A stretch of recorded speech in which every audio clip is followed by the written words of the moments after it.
For the average fan, professional sports look like a simple game of ticket sales, jersey purchases, and athletic performance on the field.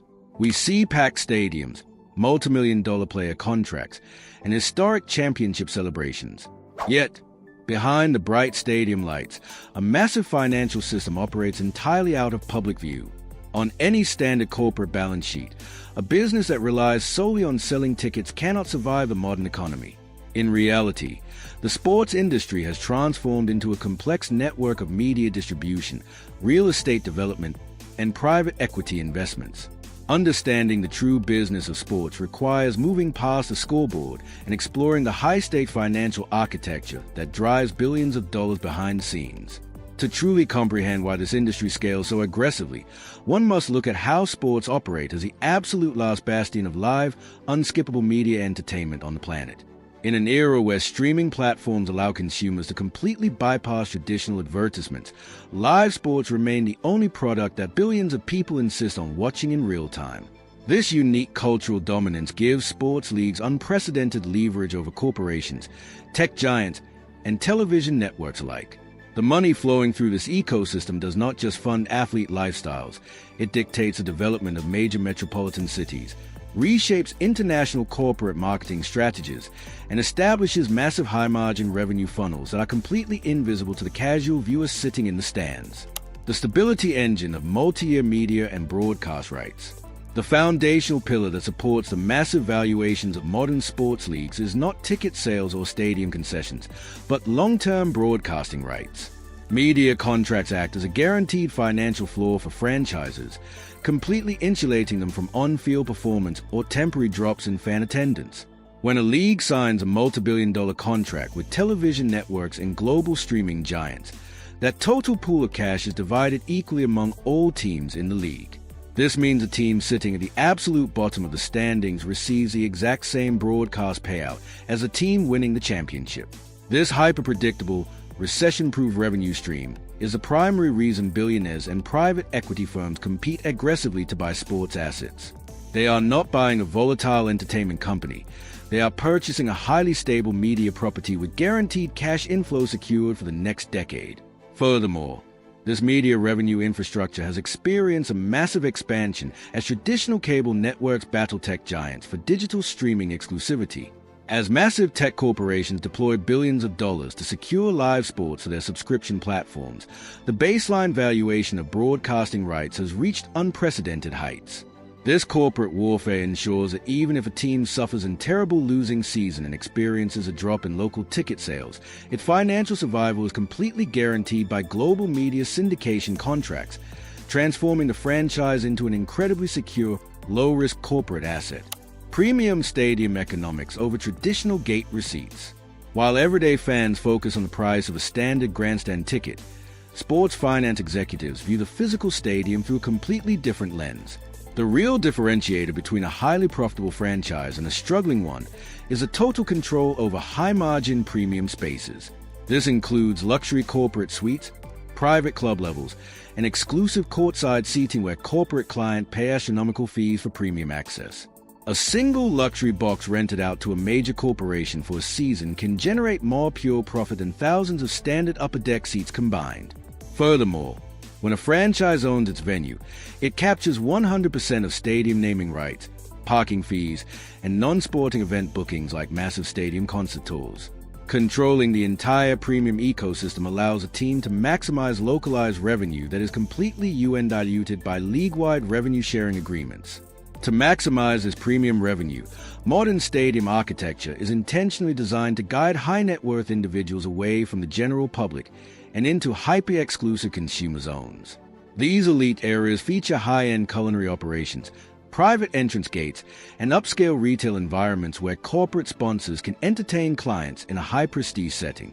By shifting the commercial focus from high-volume, low-margin general ticketing to low-volume, ultra-high-margin corporate entertainment, franchises can easily generate millions of dollars in a single night before a single regular fan ever buys a hot dog. The real estate play in dedicated entertainment districts. The most sophisticated ownership groups in professional sports no longer look at a stadium as just a place where games are played. Instead, They view the stadium as a central anchor for massive, multi-acre commercial real estate developments. Teams are now actively building entire mixed-use entertainment districts directly surrounding their venues, featuring luxury apartments, upscale restaurants, corporate office spaces, and hotels. These entertainment districts operate 365 days a year, completely independent of the team's playing schedule. In fact, analytical deep dives into modern sports complexes reveal that the surrounding real estate development can actually generate more consistent operating profit than the sports team itself. By diversifying into residential and commercial rent collection, owners create a permanent financial shield that keeps the organization highly profitable even during the sports off-season.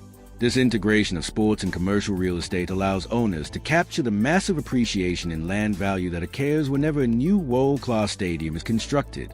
By owning the restaurants where fans eat before the game, the bars where they celebrate afterward, and the hotels where traveling supporters sleep, the ownership group builds an enclosed financial loop. This setup effectively turns a simple athletic team into a dominant urban real estate empire, making the performance of the players on the field secondary to the asset valuation of the land they play upon. The hidden world of complex licensing and global intellectual property. Beyond the physical boundaries of the home stadium, professional sports organizations operate as sophisticated global licensing grids that monetize intellectual property across multiple international markets. Long before a season begins, franchises negotiate massive retail partnerships to control how their logos, team colors, and player likenesses are utilized on consumer products. This system extends far beyond traditional sports jerseys, reaching into corporate video game franchises, global beverage agreements, and high-fashion streetwear collaborations. This global licensing footprint creates a highly profitable revenue line that carries near zero operational overhead for the club itself. When a fan purchases a branded item anywhere on Earth, the franchise collects a direct royalty percentage on that transaction, without having to manage manufacturing facilities, international shipping logistics, or retail supply chains.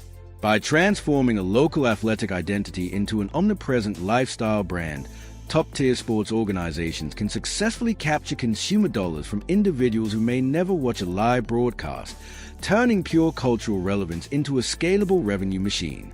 The brutal balance sheet drain of the cost of winning. If franchises possess such massive revenue engines, it raises a question of why so many teams struggle to turn an annual profit. The answer lies in the gargantuan, inflexible fixed costs unique to professional sports. Player compensation. In a standard corporate business, labor costs typically consume a manageable percentage of revenue, but in professional sports leagues, player salaries routinely devour 50 to 60% of total annual revenue. To prevent wealthy owners from simply buying every elite player, leagues implement strict salary caps and luxury tax systems. If an ownership group chooses to spend past the allowed salary limit to build a championship-caliber roster, they are hit with massive financial penalties. These luxury taxes escalate dramatically for repeat offenders, sometimes forcing a team to pay $2 or $3 in penalty for every single dollar they spend over the cap.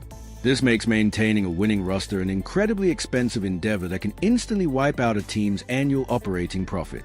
Furthermore, the competitive nature of professional sports means that clubs are caught in a permanent spending race against their direct rivals. If one team invests heavily in sports science, advanced data analytics, or elite coaching staff, every other team in the league must match that capital expenditure simply to remain relevant. This structural requirement to constantly reinvest liquid profits back into operational overhead prevents sports franchises from accumulating cash reserves in the same manner traditional corporate enterprises do, keeping them highly asset-rich but frequently cash-poor. The rise of private equity and sovereign wealth allocations. The escalating cost of managing professional sports franchises has fundamentally altered the demographic of team ownership, moving away from wealthy local businessmen and shifting toward international private equity funds and sovereign wealth entities. As team valuations climb past a multi-billion-dollar mark, traditional individual buyers are being systematically priced out of the market. Modern regulatory frameworks across major sports leagues have adjusted to allow institutional investment funds to acquire direct minority stakes in multiple franchises simultaneously. This institutionalization introduces a highly rigorous, data-driven approach to team management that prioritizes global brand scaling, technological optimization, and aggressive digital monetization.